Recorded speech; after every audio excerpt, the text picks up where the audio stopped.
Have you ever wondered what it looks like on railroad ties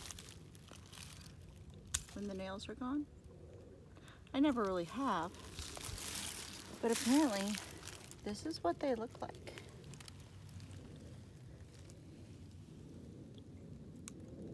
Look at the frost that is in them. Never even occurred to me to look at an empty hole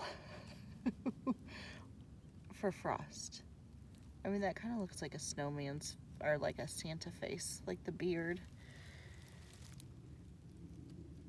That looks a little bit like a spider web.